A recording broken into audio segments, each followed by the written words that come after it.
언제쯤에 오실까. 나의 기다림 꽃이 되어 피었네. 다시 오신다던 그 약속, 하늘 구름들 올 때마다 나 생각해. 주님 언제쯤에 오실까. 삶에 지친 나를 안으러 봄이 오듯이 내 사랑 이제 오시라.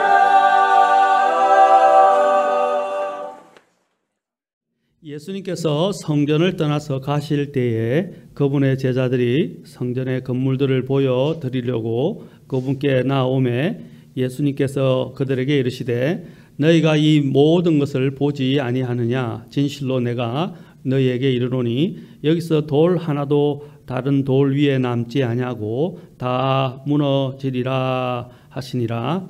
그분께서 올리브산 위에 앉으셨을 때에 제자들이 엄밀히 그분께 나와 이르되 우리에게 말씀해 주소서. 어느 때에 이런 일들이 있으리까. 또 주께서 오시는 때의 표적과 세상 끝의 표적이 무엇이리까 하니. 자, 기도하겠습니다. 하나님, 오늘 말씀을 주장해 주시고 인도해 주옵소서. 저는 부족하고 아무것도 아닙니다. 성령님께서 역사하시지 않으면 우리가 말씀을 깨달을 수도 없고 또 그 말씀이 역사하여 또 열매를 맺을 수도 없습니다. 하나님, 정말 주님 앞에 간절히 구하오니 우리의 마음을 열어주시고 깨닫는 영을 주시며 말씀 앞에 또 순종하며 나아갈 수 있도록 도와주시옵소서. 주님, 마귀가 역사하고 또 하나님의 말씀을 훔치려 하고 또 우리에게 신겨지지 못하도록 강하게 하나님 방해를 하는 이러한 모든 상황 가운데서 우리의 중심과 또 우리의 모든 것들을 주님께 집중할 수 있도록 특별하게 도와주시고 역사해 주옵소서. 이 모든 것을 주님께 의탁하오며 우리 주 예수님의 존귀하신 존함을 받들어 기도합나이다. 아멘. 앉으시겠습니다. 자, 제가 지금 재림 때와 세상 끝의 표적에 대해서 여러분들에게 지금 말씀을 드리고 있습니다. 지금 많이 어수선하죠. 지금은 정말 어수선하고 또 한치 앞을 내다볼 수 없을 정도로 모든 것이 불투명하고 불확실한 시대에 우리는 살고 있습니다. 그러나 세상은 이렇게 혼탁하고 어지럽고 혼란스럽고 불확실한 가운데서 살아가지만 우리 그리스도인들은 등불이 있습니다. 그 등불이 무엇이냐? 바로 하나님의 등불입니다. 바로 하나님의 등불, 곧 하나님께서 성경을 우리에게 주셨습니다. 우리는 성경을 통해서 이제 앞으로 이 세상이 어떻게 될 것인가 많이 불안하죠. 왜냐하면 세상이 어떻게 될 것인가 사람들이 다 숨죽여 있고 지금 불안에 떨고 있습니다. 어떤 사태가 일어날 것인가에 대해서 예측도 못하고 있습니다. 예측 불가능의 시대라고 하지 않습니까? 아까 불확실에 대해서 말씀을 드렸는데, 그래서 그들은 자신이 가지고 있던 모든 것들이 지금 다 무너질까 흔들리고 있다는 것입니다. 그러나 그리스도인들은 결코 흔들리지 않습니다. 우리에게는 영원히 흔들리지 아니하는 하나님과 또 하나님의 왕국이 우리를 기다리고 있고 또 우리는 그것을 바라보면서 걸어가고 있는 자들입니다. 그러니까 우리는 흔들릴 필요가 없어요. 그리고 또한 앞으로 어떻게 될 것인가, 사람들은 불확실한 가운데서 또 예측 불가능한 상황 가운데서 혼란 가운데 있지만 우리는 그렇지 않다는 것입니다. 우리에게는 분명한 하나님이 주신 빛이 있고 또 하나님이 주신 메시지가 있다는 것을 우리는 기억해야 됩니다. 그 메시지 중에 하나가 바로 마지막 때와 관련된 또한 주님의 메시지라는 것입니다. 그것이 바로 대언으로 우리에게도 기록되어 있습니다. 오늘 말씀도 바로 그 말씀과 관련이 있습니다. 마지막 때 일어나는 일들에 대해서 예수님께서 뭐라고 말씀하셨습니까? 무엇보다도 왕래가 잦아질 것이다 그랬습니다. 사람들이 바빠지게 되고, 그렇죠? 왕래가 잦아질 것이다 라고 말씀드렸습니다. 그래서 두 번째로 또한 지식이 대폭발하게 될 것이다 그랬습니다. 그래서 지식이 폭발해서 사람들은 자신들의 교만의 바벨탑을 쌓고 있습니다. 지식의 바벨탑을 쌓고 있다는 것입니다. 그래서 자신들이 이 지식을 통해서 이제는 하나님도 밀어내버리고 자신들이 하나님과 같이 될 수 있다고 생각합니다. 그래서 끊임없는 문명 발전을 이야기하고 요즘은 하이브리드 시대라고 이야기합니다. 또 사이보그 시대라고 이야기합니다. 하이브리드가 뭡니까? 모든 걸 다 이제 종합적으로 다시 붙여서 새로운 어떤 더 능력 있는 더 좋은 것들을 만들어낸다는 것입니다. 자동차에도 하이브리드가 나왔죠. 전기차와 그렇죠? 가스차가 같이 움직여지는.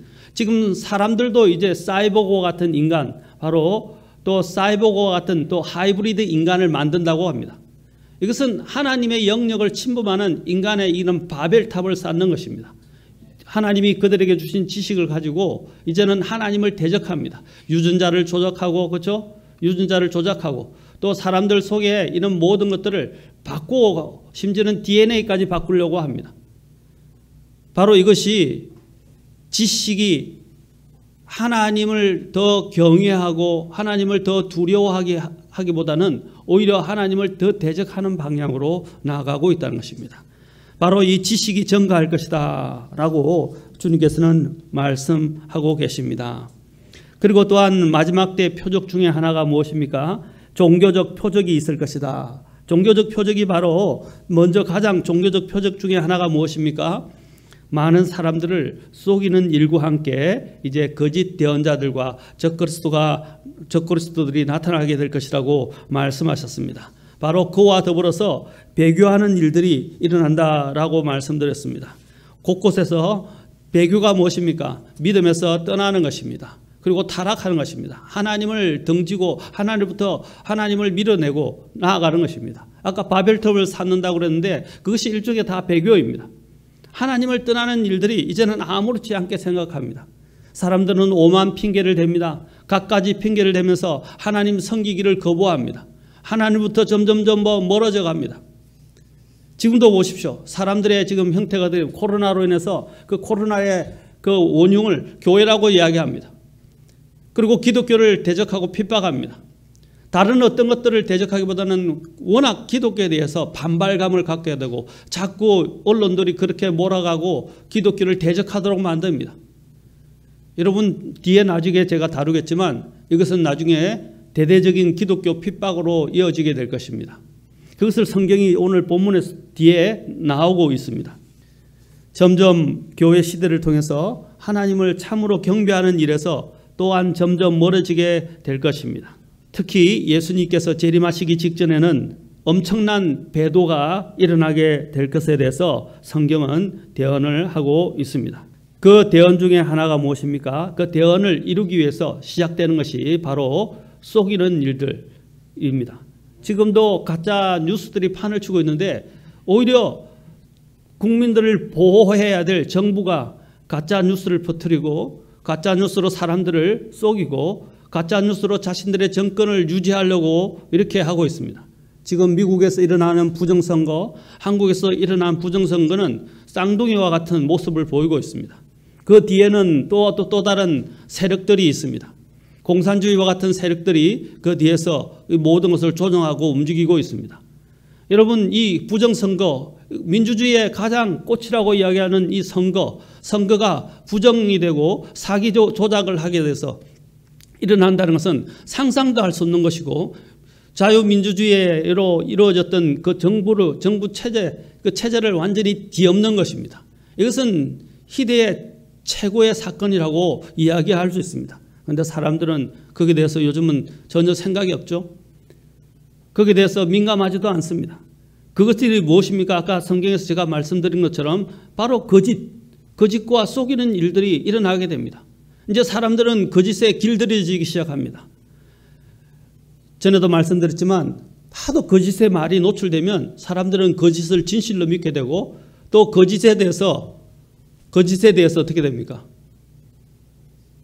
거기에 대해서 너무나 익숙해져 가지고 그냥 반발을 하지 않아요. 자, 우리 양심도 한번 봅시다. 양심이 이 잘못된 것, 특히 거짓말을 한번 하면 그때 처음 할 때 거짓말을 할 때는 어땠습니까? 양심이 굉장히 콩콩콩콩 뛰면서 하면 안 된다라고 생각하고 굉장한 갈등을 일으킵니다. 그런데 한 번 거짓말을 하게 되고 두 번 거짓말을 하게 되고 세 번 하게 되고 이렇게 계속적으로 거짓말을 하게 되면 어떻게 됩니까? 그 거짓말을 진짜로 믿어버리게 됩니다. 또한 그 거짓말에 대해서 어떻게 됩니까? 양심이 작동하지 않게 됩니다. 거짓말을 대수롭지 않게 생각한다는 것입니다. 마찬가지입니다. 마지막에 이러한 많은 사람들의 이런 속임수와 이런 것들이 남발하는데도 사람들이 이제 거기에 속아 넘어가서 이제 더 이상 거기에 대해서는 저항할 힘을 잃어버린 것입니다. 여러분, 우리가 항체가 왜 중요합니까? 몸의 항체가 왜 중요합니까? 병균이 들어오면 그것을 몰아내는 것 아닙니까? 그렇죠? 몰아내는 그 능력인데 그 항체가 생기지 않는다면 또 그 안에 들어오는 바이러스를 밀어내려고 하는 그런 내 안에 있는 이 유기적 메커니즘이 작동하지 않는다면 어떻게 되겠습니까? 그 사람은 이제 병에 들리기 쉽다는 것이에요. 면역력을 기를 수가 없다는 거예요. 마찬가지로 우리가 이렇게 거짓에 많이 노출되고 잘못된 것들에 노출되기 시작하면 이제 더 이상 그것에 대해서 반응하지도 않고 민감해지지도 않고 이제 하나님에 대한 진리에 대한 추구도 점점 더 그와 함께 식어가 버린다는 것입니다. 죽어가 버린다는 것입니다. 열망이 없어져요. 그래서 사람들이 그냥 좋은 게 좋다라고 대충 살게 돼요. 우리 그리스도인들은 그렇게 살아서는 안 됩니다. 제가 전에도 말씀드린 늘 누누이 말씀드리면 우리는 정신을 차려야 됩니다. 이 세상에 익숙해져서는 안 돼요. 세상이 흘러가는 이런 분위기에 우리는 휘말려가고 거기에 익숙해져서는 안 된다는 것입니다. 우리나라가 지금 왜 이렇게 되었습니까? 물론 전 세계적인 영향입니다. 미국도 마찬가지입니다. 특히 우리나라 광우병 사태부터 시작해서 얼마나 많은 일들이 일어났습니까? 저는 정치 이야기를 하는 게 아닙니다. 광우병, 미친 소를 먹으면 광우병 걸린 소를 먹으면 내 구멍이 생긴다 그러고 사람들이 다 죽는다고 그러는데 지금 죽은 사람이 어디 있어요? 그런데 그것 때문에 우리나라 얼마나 많은 사람들이 광장으로 몰려들었습니까? 언론들은 그것을 선동을 해서 결국에는 얼마나 많은 국가의 피해가 왔습니까? 그런데 사람들은 거기에 대해서 반성하지 않습니다. 또 그 뒤에도 또 여러 가지 이슈들을 가지고 사람들을 선동해서 사람들이 광화문 광장으로 몰려들기 시작했습니다. 또 사람들의 감성을 건드리는 일들이 일어나고 있습니다. 대표적으로 민식이법, 대표적으로 또한 여러분 세월호 사건. 제가 지금 정치 이야기를 하는 것입니까? 아닙니다. 지금은 적어도 나라가 제대로 작동을 하려면 법치에 의해서 움직여져야 되는데 법치는 무너지고 때법에 의해서 움직여지고 감성에 의해서 움직여지는 나라가 되어가고 있습니다. 그것은 사람들이 선동을 당한다는 것입니다. 그 선동의 내용은 무엇입니까? 거짓입니다. 성경이 말하고 있지 않습니까? 주님께서 제일 먼저 언급하신 사실이 무엇입니까? 저는 조두순 사건을 보면서 조두순이 정말 사형에 처할 그러한 사람입니다. 정말 악인입니다. 그런데 법이 있고 법에 의해서 움직여지는데 자신들이 생각하는 것처럼 처벌이 약하다고 법에 의해서 석방된 사람을 자신들이 죽이려고 들고 있습니다. 그런데 저는 묻고 싶어요. 자신들이 보이지 않는 곳에서는 자신들은 어떻게 할까요? 눈에 드러나게 범법을 한 사람과 드러나지 않게 범법한 사람들을 한번 생각해 봅시다. 자신들은 그렇게 떳떳합니까? 자신들은 법을 다 지키고 있나요? 저는 조두순을 옹호하는 것이 아닙니다. 죽어 마땅한 사람입니다. 성경에는 사형 제도를 인정합니다. 사형받아 마땅한 사람이에요. 그러나 제가 말하는 것은 그것입니다. 일단 법이 있고 법에 의해서 움직여지면 법에 의해서 움직여져야 되는데 사람들이 이렇게 자신들의 감성적인 것과 이러한 자신들의 마음, 감정에 따라서 모든 것을 다 해결하려 한다는 것입니다. 마귀는 그것을 제일 잘 압니다. 그래서 사람들의 감정을 건드립니다. 대표적으로 세월호도 마찬가지입니다. 정말 안타까운 일입니다. 그러나 세월호가 정치적인 문제로 비화되면서 정치가들이 그것을 이용해서 사람들을 선동하고 있고 지금도 세월호를 이야기합니다. 많은 분들의 세월호에 대해서 안타까워하지만 많은 분들이 지금 뭐라고 환멸을 느낍니다. 왜? 정치가들이 그것을 이용해서 사람들을 선동하고 있고 성역화시키고 있기 때문입니다. 몇 사람의 이런 선동적인 문제로 인해서 일어나고 있는 문제입니다. 이것은 정치의 문제가 아니라 이것은 우리 안에 기본적으로 갖고 있는 이런 성향들을 마귀가 부추겨내서 하나님을 대적하게 하고 하나님을 보지 못하게 하고 하나님을 제대로 믿지 못하게 한다는 것입니다. 말씀을 믿는 것도 마찬가지입니다. 말씀을 믿을 때에 우리는 믿음이라고 하는 것이 있습니다. 믿음에는 지적인 요소와 또 정적인 요소와 의지적인 요소가 다 있다는 것이 지정의라고 그러죠. 지적인 요소는 그렇죠? 그 말씀을 아는 것입니다. 알고 깨닫는 것입니다. 두 번째는 정적인 요소는 뭡니까? 그것을 마음에서 자신의 확신으로 받아들이는 것입니다.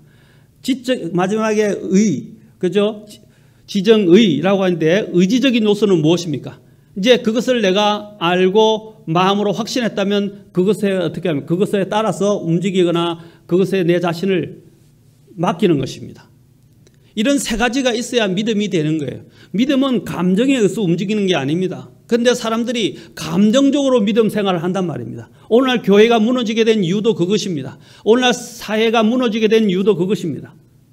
냉철하기보다는 하나님 있는 말씀보다는 자신의 체험, 자신의 생각하는 상상, 자신에게 느껴지는 느낌 이런 것들에 의해서 움직여진다는 것입니다. 그러면 반드시 잘못된 길로 가게 돼 있어요. 그걸 사용하는 자가 누구냐? 마귀라는 것입니다. 그리고 그것을 위해서 나중에 나타나서 실질적으로 사람들을 선동하고 움직이는 자가 누구냐? 거짓 대언자라는 것입니다. 그 뒤에 이제 그것을 가지고 통치할 자가 나타나는데 그게 누구냐? 즉 그리스도라는 것입니다. 그것이 바로 마태복음 24장에 다 기록되어 있는 거예요. 지난 시간에 말씀드렸죠. 바로 이 속이는 일과 함께 시작될 것이다 라고 이야기합니다. 저는 오늘날 일어나는 이러한 문제와 사태들을 보면서 너무 마음이 아프고 잠도 잘 못 잡니다. 왜 내가 저보고 걱정하느냐 하는데 걱정하는 게 아닙니다. 너무 마음이 아프기 때문입니다. 왜? 너무 많은 사람들이 선동당하고 있고 쏟고 있기 때문입니다. 제가 전에도 말씀드렸지만 데살로니가 후서 2장 11절에서는 하나님께서 강한 미혹의 역사를 보내실 것이라고 말씀하셨습니다. 강한 미혹이라고 말하고 있다는 것입니다. 그래서 사도 바울은 데살로니가 후서 2장 2절에서 너희는 영으로나 말로나 혹은 우리에게 왔다는 편지로나 그리스도의 날이 가까이 이르렀다고 해서 쉽게 마음이 흔들리거나 불안해하지 말라라고 말씀하셨어요. 영으로나 그렇죠? 말로나 어떤 편지로나 그리스도의 날이 가까이 이르렀다고 해서 흔들리지 말라는 것입니다. 왜? 그리스도의 날은 우리에게 복된 날이에요. 그리고 우리는 그것에 대해서 나중에 하나님께서 알게 하실 것입니다.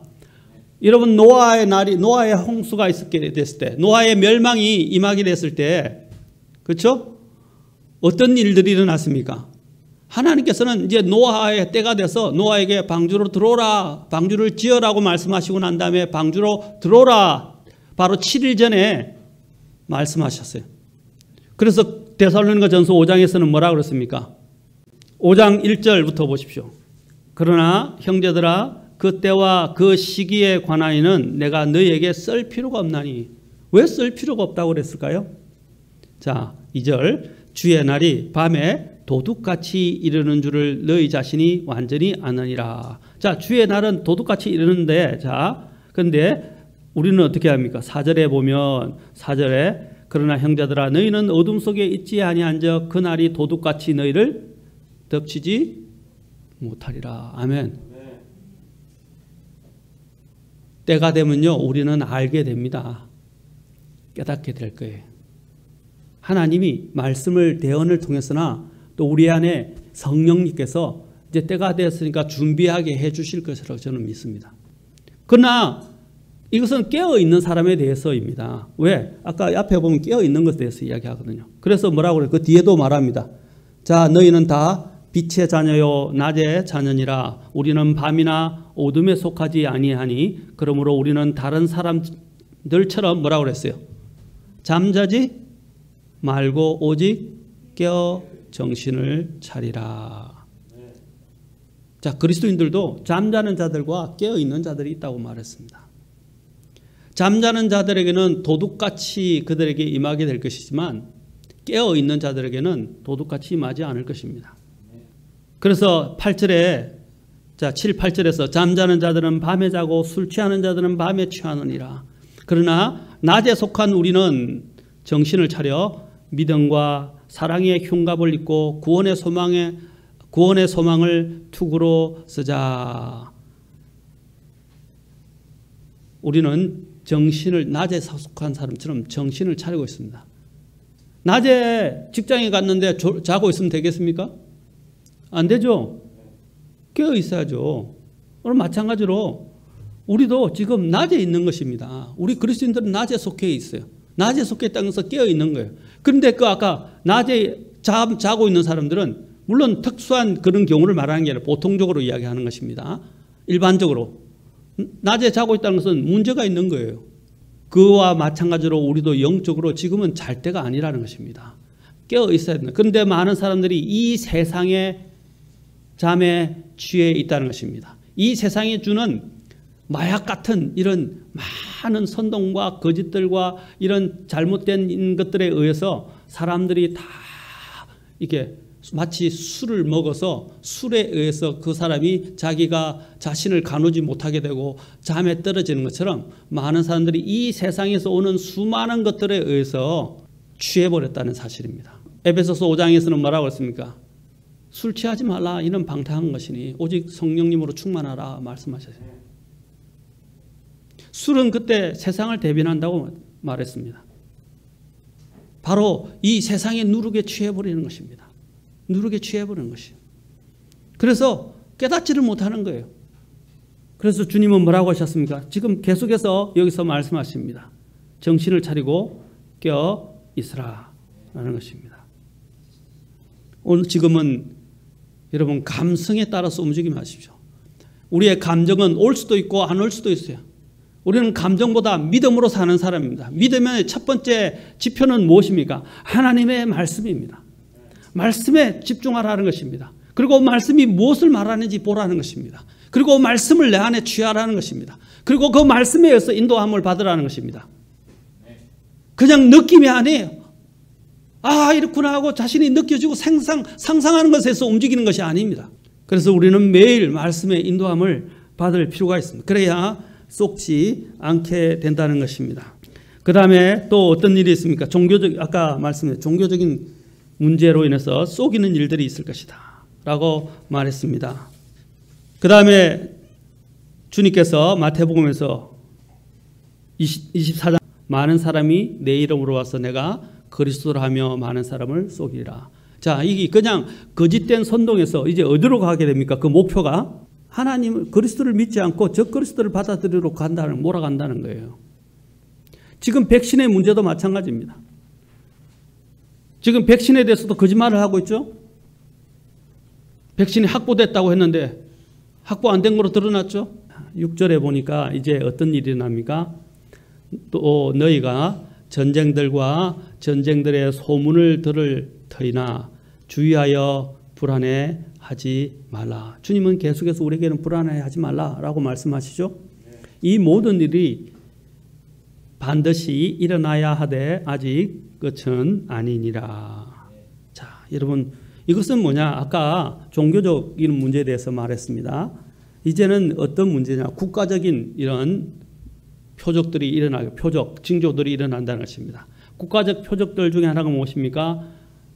바로 전쟁의 소문과 함께 국가와 국가 간의 전쟁, 심지어는 어떤 전쟁이 있다고 그랬어요? 국가와 국가만이 아니라 민족들 간의 전쟁이 있다고 그랬어요. 여러분, 우리나라는 단일 민족이라고 이야기하죠. 지금은 이제 다문화적으로 변화되고 있지만 우리도 지금 가까이서 어떻게 독도 영역, 그렇죠? 독도 영유권 문제, 센카쿠 문제, 또 남중국해, 가까이 있는 남중국해 문제, 그렇죠? 그 외에도 전 세계적으로 지금 이 영유권, 또 인도와 파키스탄, 그렇죠? 중국 간의 그 국경 문제, 또 좀 여러분 중동에 가면 중동에서의 또한 문제, 가장 대표적으로 이스라엘과 팔레스타인의 문제, 또 시리아의 그렇죠? 내전, 또 이라크 안에 있었던 그렇죠? 전쟁들, 이 모든 문제가 바로 전쟁들입니다. 지금도 얼마나 많은 전쟁들이 있는지, 이전엔 또한 아일랜드에서 또 전쟁이 일어났어요. 무엇 때문에 일어났습니까? 구교와 신교라고 이야기하면서, 그렇죠? 북아일랜드 카톨릭과 또 여기에 신교라고 하는 신교와의 전쟁, 바로 기독교라고 이야기하죠. 그리고 카톨릭과 기독교 내에서도 기독교라고 하는데 가톨릭은 기독교가 아니죠.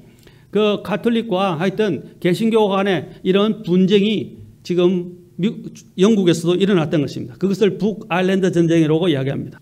또 팔레스타인에서는 어떤 일들이 일어나고 있습니까? 이슬람과 그렇죠, 유대교 간의 전쟁이 일어나고 있습니다. 지금도 계속되고 있습니다.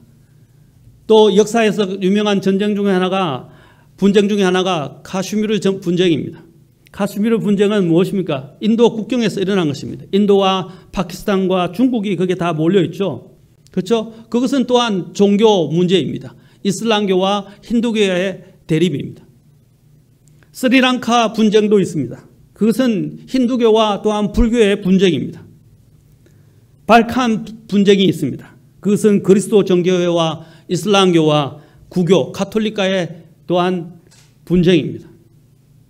이런 분쟁들이, 그 분쟁들의 그 배면에는 정치적인 문제도 있지만 종교적인 문제도 많다는 거예요. 분명히 성경에서는 이런 분쟁들이 지금 계속 일어날 것이라고 말하고 있고, 지금도 분쟁이 일어나고 있고 계속해서 일어나고 있습니다. 대표적으로 팔레스타인 지역에서 일어나고 있는, 그렇죠? 팔레스타인과 유대교, 또 우리나라도 마찬가지 아닙니까? 남북 간의 대치. 지금 계속 전쟁의 소문이 계속되고 있습니다. 이 북한과의 대립적인 문제 때문에 외국에 있는 분들은 한국을 굉장히 위험한 지역으로 생각을 해요. 물론 와보면 뭐 안전하죠, 아직은. 그러나 바깥에서 볼 때는 굉장히 위험한 처지에 있다는 것을 깨닫게 됩니다. 그리고 많은 이야기들을 저도 듣습니다. 그런데 우리나라 사람들은 어떻게 해요? 하도 많이 들으니까 아랑곳하지 않아요. 동료가 되지도 않고 깨지지도 않아요. 북한이 핵을 가졌다고 하는데도 사람들이 둔감하죠. 핵을 가진다는 것은 파워를 갖는 것입니다. 이것은 적은 문제가 아니에요. 그런데 우리나라 사람들은 그것을 크게 문제시하지 않아요. 아까도 말씀드렸죠. 같은 민족인데도 또 인연적으로 갈라지기도 하고 싸우기도 합니다. 대표적으로 동독과 서독이 대표적이었지 않습니까? 또 우리나라와 북한입니다. 여러분, 서로 이념이 다르고 사상이 다르고 체제가 다른데 어떻게 같은 민족이라고 하면서 그것을 그냥 통합하려고 하는 것입니까? 그것은 잘못된 것입니다. 맞습니까? 같은 민족이기 전에 6.25 사변이 일어났고 사상적인 문제로 서로 전쟁을 하고 서로 동포를 죽이는 일이 일어났어요. 그건 원수예요. 그런데 사람들이 어떻게 선동됐는지, 동족이라는 그 말 한마디에 마음이 녹아가지고 무조건적으로 포용하고 수용하려고 합니다. 자, 제가 말씀드린 것은 지금 이러한 문제들이 다 종말과 관련되어 있는 현상 중에 하나라고 말씀하고 있습니다. 또한 여러분, 지금 일어나는 분쟁은 아무것도 아닙니다. 앞으로는 더 큰 전쟁이 일어나게 될 것입니다. 그 전쟁은 우리의 상상을 초월하는 전쟁이 일어나게 될 것입니다. 앞으로 남아있는 대표적인 전쟁이 또한 있습니다. 물론 이것은 제가 믿기로는, 또 성경적으로 볼 때는 이것은 앞으로 우리에게 닥칠 일은 아닌 것 같습니다. 우리가 휴거하고 난 이후에 이제 이 땅에 있게 될 엄청난 전쟁이 있게 될 것입니다. 3차 대전, 4차 대전, 그리고 그 이후에도 전쟁이 일어나게 될 것이라고 말하고 있습니다. 또 어떤 전쟁이 있습니까? 계시록 9장에 보면 유프라테스 강이 말라서 그 동방에 있는 2억의 군대가 예루살렘을 향해서 쳐들어가게 되는 일이 일어납니다. 얼마의 군대라고요? 2억의 군대라고 되어 있어요. 계시록 9장에 가봅시다. 9장에 보면 또한 이런 전쟁에 대해서 말하고 있습니다. 자, 9장 14절에 나팔을 가진 여섯째 천사에게 말하기를, 이게 대재앙입니다. 하나님이 허락하신 거예요. 큰 강 유프라테스에 묶어둔 내 천사를 풀어주라 하더라. 이에 내 천사가 풀려났는데 그들은 어느 해, 어느 달, 어느 날, 어느 시에 사람들의 3분의 1을 죽이려고 예비된 자들이더라. 그런데 그 기병들의 군대의 수는 얼마라고 했어요? 2억이다. 어마어마합니다. 이렇게 2억의 군대가 움직인 적이 없어요, 역사상. 맞습니까? 근데 그 군대가 그냥 군대가 아니라 뭐라 했어요? 기병이라고 이야기하고 있어요, 기병. 근데 이게 진짜 말인지 또 이것이 전차를 이야기하는지 이게 대한 논란은 많습니다. 옛날 몽골족들이 전 세계를 휩쓸 때 어떻게 했습니까? 말 타고 갔어요. 기마전이었어요. 그들은 말에 능한 사람, 지금도 말 타고 다녀요. 몽골족들은요. 이 기병, 그것도 그냥 기병이 아니라 아마 기갑사단이 될 것이라고 보여집니다. 그것이 수가 2억이 된다고 말하고 있습니다. 그래서 어떻게 했다고 말하고 있어요? 아까 3분의 1, 사람들의 3분의 1을 죽인다. 25억이 죽게 될 것이라고 그랬어요. 엄청난 전쟁이 일어날 것에 대해서 이야기하고 있죠. 또 에스겔서 38장과 39장 시간이 없어서 다 찾아보지 못하겠지만 나중에 이 종말론을 다룰 때 살펴볼 것입니다. 곡과 마곡의 전쟁이 있을 것이라고 말하고 있습니다.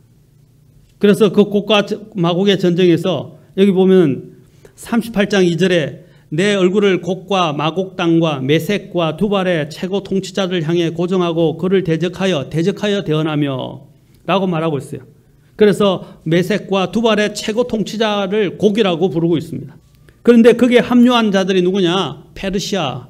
자, 나온 5절에 보면 페르시아와 성경이 얼마나 상세하게 말하고 있습니까? 에티오피아라고 이야기하고 있어요. 지금의 이디오피아를 이야기하는 거 아닙니다. 북유럽을 다 이야기하는 거예요. 그렇죠? 에티오피아와 그 다음에 그게 리비아라는 말도 나옵니다. 성경이 얼마나 상세합니까? 얼마나 구체적입니까? 성경은 절대로 추상적이지 않습니다. 실제적이고 굉장히 상세하다는 사실을 우리는 기억해야 됩니다. 페르시아는 어디를 가리키는 건가? 지금 이란을 이야기하는 것입니다. 이란이 지금 어떻게 하고 있습니까? 유대인들을 죽이려고 합니다. 어떤 한이 있더라도 그 이스라엘을 멸망시키려고 그들은 지금 모든 것을 안간힘을 쓰고 있습니다. 그래서 미국과 이스라엘이 어떻게 되겠습니까? 이란이 지금 핵을 만들려 하자 핵을 만들려고 했던 사람들, 그렇죠? 시도했던 사람들을 지금 암암리에 지금 다 암살당하고 있죠. 지금 얼마 전에도 그게 2인자하고 이란의 2인자하고 핵 최고 개발자가 책임자가 암살을 당했어요. 며칠 전에 나온 거예요. 그래서 모두 다 이야기하기를 그것은 이스라엘의 모사드라는 정보기관이 했을 것이다. CIA와 같은 그런 기관이에요. 그 모사드가 그렇게 했을 것이라고 하는데 모사드는 아무 말도 안 하고 있어요.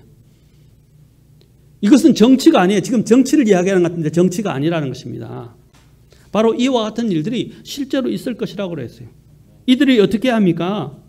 이제 전쟁을 일으키게 된다고 그랬어요. 그걸 많은 사람들이 러시아라고 이야기합니다. 그 머리가 러시아라고 이야기해요. 여기 이름이 구체적으로 안 나오는데 여기는 독일도 포함될 것이라고 말하고 있습니다. 많은 성경 대언자들은. 이 이름에 구체적으로 안 나오는데 여기 이름에 나오는 이름들을 찾아보면 독일이 그리고 그 머리는 러시아가 아닐 것인가, 러시아가 될 것이라고 생각하고 있습니다. 바로 이런 또한 대대적인 전쟁이 있을 것이라고 말하고 있습니다. 이러한 자세한 부분은 다음에 이것을 종말을 다루게 될 때 우리가 보게 될 것입니다. 그리고 또한 어떤 전쟁이 있게 될 것입니까? 또한 요한계시록 19장에 보면 어떤 전쟁이 있다고요?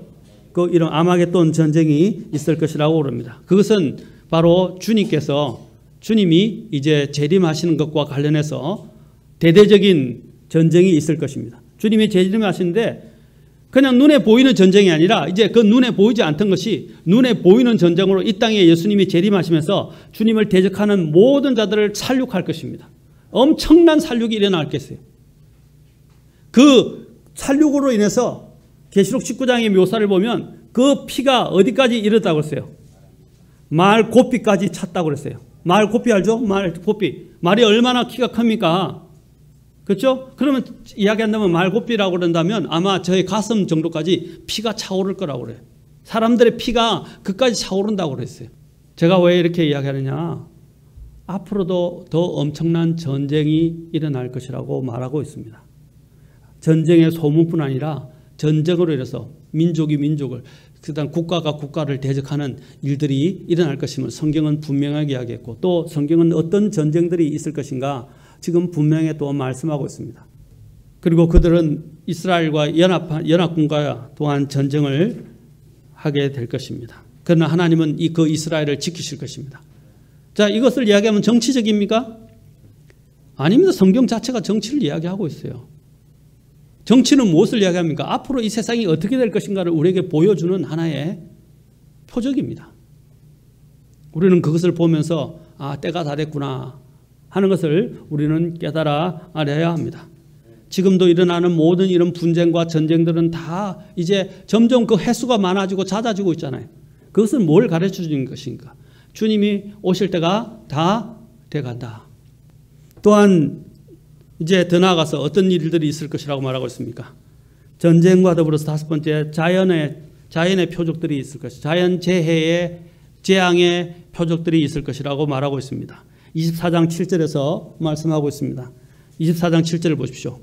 민족이 민족을, 왕국이 왕국을 대적하여 일어나고, 그 뒤에 뭐라고 그랬어요? 곳곳에 기근과 역병과 지진이 있으리니. 지금 점점 더 지금 식량이 모자란다고 황폐가 되어가고 있죠. 사막화되는 곳이 많아지고 있어요. 아프리카뿐 아니라 중동 쪽에서도 마찬가지, 동유럽 쪽에서도 마찬가지죠. 점점 사막화 현상이 일어나고 있어요. 그것은 무엇입니까? 곧 기근들이 점점 더 심해질 것이라고 말하고 있습니다. 나중에 이 기근의 문제에 대해서는 요한계시록 6장에서도 이야기를 하고 있어요. 요한계시록에서 흰 말을 타고 나타난 그렇죠? 말을 탄 자가 나타납니다. 그것은 바로 여러분 지금부터 시작되지만 적그리스도가 출현하면서는 본격화될 것이라고 분명히 말하고 있다는 것입니다. 그 기근과 아까 역병, 그 역병 중에 하나가 뭡니까? 지금까지 조류 독감, 돼지 독감, 그 다음에 또 사스, 또 지금 뭐 있어요? 코로나, 돼지 열병. 지금 이런 것들이 계속 창출되고 있죠. 바로 여기 있는 코로나도 그 중에 하나입니다. 이제 코로나가 본격적으로 우리가 지금 이야기하지 않습니까? 지금 이것은 성경을 믿는 분들이나 크리스찬만 이야기하는 게 아니라 믿지 않는 자들도 뭐라고 그랬어요? 이제 우리의 시대가 바뀌었다. 4차 산업을 이야기하면서 이상하게 그 4차 산업과 동시에 맞물려지는 게 뭐냐면 코로나 사태입니다. 그래서 사람들이 이제 비대면으로 인해서 직업도 비대면으로 바뀌게 되고 재택근무로 바뀌게 되고, 또 사람들의 점점 이제 노동이 고용 창출이 줄어들게 되고, 더 이제 산업화되고 심지어는 기계화 된다. 전자적으로 바뀐다는 것입니다. 로봇화 된다는 거예요. 그것은 뭘 이야기하는 것입니까? 앞으로 시대가 어떻게 될 것인가를 지금 또한 말해주고 있습니다. 그래서 그 4차 산업혁명과 관련해서 그것을 폭발적으로 만들어내는 그 계기가 바로 이 코로나 사태라는 것입니다. 코로나19를 그래서 일반 여기 있는 사회 경제학자들이 늘 이야기하는 게 뭐냐면 이제 4차 산업과 더불어서 A씨와 B씨로 나눈다라고 말하고 있어요. 원래는 제가 전에도 말씀드렸죠. AD와 BC인데 AD는 뭡니까? BC는 뭐죠? 예수님 오시기 전. AD는 뭡니까? 예수님 오신 후. 이렇게 나누잖아요. 우리가 기원 전, 기원 후 하는데 알는 주전, 주후 이렇게 이야기하죠. Before Christ, Anno Domini 뭡니까? 예수님이 오신 이후로. 그렇죠? 그 다음에 또한 지금 이야기하는데 이제 A씨와 B씨라고 말하고 있어요. 뭐 Before Corona-19, Coronavirus-19. A씨가 뭡니까? After Coronavirus-19. 이렇게 이야기하잖아요. 코로나19 전과 후로 나눈다는 거예요. 사람들의 생활의 모든 패턴이 확 패러다임까지 바뀐다는 거죠. 그것은 뭘 말해주는 것입니까? 지금 이 역병이 얼마나 무서운가를 말해주는 거예요. 앞으로 이 역병이 뭘 기대한다고 그래서 제가 모든 사람이 백신을 맞지 않으면 안 되는 현상으로 가게 될 것이고, 이제 그 백신을 증명하는 하나의 단계로서 뭡니까? 이제 앞으로 그 예방 차원에서 적그리스도의 표가 이제 들어오게 될 것이라고 말씀드렸습니다. 저는 백신이 적그리스도의 표라고 말씀드린 게 아니에요. 이제 그 백신을 빌미로 해서 이제 적그리스도의 표를 받지 않으면 안 되는 그런 현상이 일어나게 될 것입니다. 지금 마스크 안 끼면 여러분 지하철 못 타죠? 마스크 안 끼면 어떻게 되죠? 버스도 못 타죠? 마스크 안 끼면 다른 데 못 들어가죠? 이제 백신 안 맞으면 이제 그렇게 못하게 만들게 될 것이고, 그렇죠? 물론 시간이 좀 걸리겠죠. 다 백신을 맞는 데까지.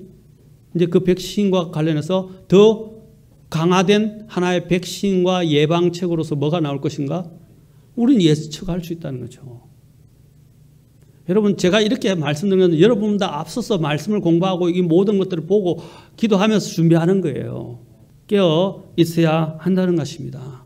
그 다음에 역병 나왔죠. 그 다음에 뭐가 나왔어요? 지진이 일어나고 있잖아요. 지금 일어나는 지진의 횟수와 빈도수는 역대 지금까지 일어났던 빈도수에 비할 수가 없을 만큼 지진이 많이 일어나고 있습니다. 앞으로 더한 지진도 있을 것이라고 말하고 있습니다. 그 지진과 함께 하늘에서도 많은 두려운 현상들이 일어날 것이라고 말하고 있습니다. 누가복음 21장 11절에서는 큰 지진과 기근과 역병이 있으며 또 하늘로부터 두려운 광경과 큰 표적들이 있으리라. 여러분, 하늘에서 어떤 일들이 일어나고 있어요? 지금 엄청난 우박이 일어나고, 그렇죠? 또한 해일도 일어나게 되고, 또 어떤 일들이 일어나고 있어요? 수많은 상상할 수 없는 많은 일들이 일어나고 있어요. 유승도 전에보다도 더 많이 떨어지고 있어요. 뿐만 아니라 전 세계적으로 일어나는 현상 중에 하나가 뭔지 아십니까? 이상한 소리가 울린다는 거예요. 나팔 소리 같은 소리가 하면서 막 하늘 전체가 울리는 소리가 여기 우리나라에도 들은 사람들도 있어요. 모든 지역에 일어나지 않지만 곳곳에서 그런 이상한 그 알 수 없는 소리가 나팔 소리 같은 소리가 울린다는 거예요. 저는 그것을 생각하면서 그 천사장의 음성과 호령과 그저 나팔 소리가 함께 주님께서 재림하신다는 그것이 딱 실감이 나더라고요. 사랑하는 성도 여러분, 앞으로 더 큰 표적들이 있을 것이다. 지금 또한 여러분 계시록에 보면 또 계시록에도 어떤 계시록에서 아까 이야기했죠. 이런 일들이 동일하게 계시록 6장에서 이야기하고 자 같이 이제 첫 번째 봉인을 여는데 어떻게 하냐면 첫 번째 봉인이 뭐냐면 이제 바로 이때 환란 시대로 들어가는 때를 이야기합니다. 7년 대환란 시대로 들어간다는 거예요. 지금도 그런 현상이 있지만 이제 적그리스도가 등장하면서부터는 본격화될 것이라고 말하고 있어요. 자, 어떤 본격화가 있느냐? 자, 6장 1절에서 인을 떼게 되는데 자, 2절에 보십시오. 어떤 일들이 있습니까? 큰 흰 말을 탄 자가 나타납니다. 자, 활을 가졌고 관을 받았는데 그가 그 활은 가졌는데 화살이 없어요. 이게 거짓 평화와 관련되어 있어요. 다음에 보겠습니다. 자, 거짓 평화를 주창하면서 적그리스도가 나타난다는 거예요. 그래서 3절에 보니까 어떤 일이 있어요? 둘째 봉인. 자, 둘째 봉인은 어떤 것입니까? 보십시오. 둘째 봉인. 그 다음에 4절에는 그 둘째 봉인에 붉은 말이 나와요. 붉은 말을 했는데 뭘 제거한다고 그랬어요? 땅에서 화평을 제거한다 그랬어요. 전쟁이란 말이에요. 붉은 말은 전쟁이라는 거예요. 5절 또 셋째 봉인을 여는데 그 셋째 짐승이 그곳에 그렇죠? 나오죠. 그런데 뭐라고 그랬어요? 검은 말이라 라고 말했어요. 검은 말은 뭘 이야기합니까? 저울을 가지고 있어요. 이제 저울을 가지고 있는데 6절에 보니까 뭐라고 했어요? 어떤 일들이 납니까? 1데나리온의 밀 한 대에 1데나리온의 보리 석대. 이 말이 뭡니까? 한 데나리온이 뭐라 그랬죠? 제가 노동자의 하루 풍삭시라 그랬어요. 그런데 밀 한 대가 얼마라고요? 여러분 하루에 여러분 쌀을 얼마나 먹죠? 우리 자매님들 물어볼게요. 하루에 쌀을 얼마나 먹죠? 같이 밥을 먹는다면 하루 3끼 먹는다 그러면 식구가 얼마나 들어가죠? 몇 리터나 돼요? 몇 리터 안 되죠? 맞습니까? 한 1, 2리터 될란가? 그 정도도 안 될 거예요. 가족들이 있다면 1리터도 안 될 것 같아요. 왜냐하면 페트병 가득 찬 게 1.5리터잖아요. 하루치 분량이 얼마라고요? 하루 품삯이라고 그래 있어요. 우리나라 지금 하루 품삯이 보통 얼마죠? 평균? 15만 원, 10만 원에서 15만 원이죠. 여러분 그래가 살 수 있겠습니까? 자 보십시오. 이게 기근과 관련되어 있어요. 기근이라고 되어 있잖아요. 기근. 그 다음에 또한 어떤 일이 일어납니까? 어떤 말들이 나타나요? 8절 말이 일어납니까? 말들이 아니고 말이 창백한 말이라고 되어 있어요. 이 창백한 말은 무엇입니까? 아까 전쟁이 일어났죠. 기근이 일어났죠. 그렇죠? 8절에 보니까 뭐라 했어요? 사망이라고 불려집니다. 사망인데 지옥이 그와 함께 따라다니더라.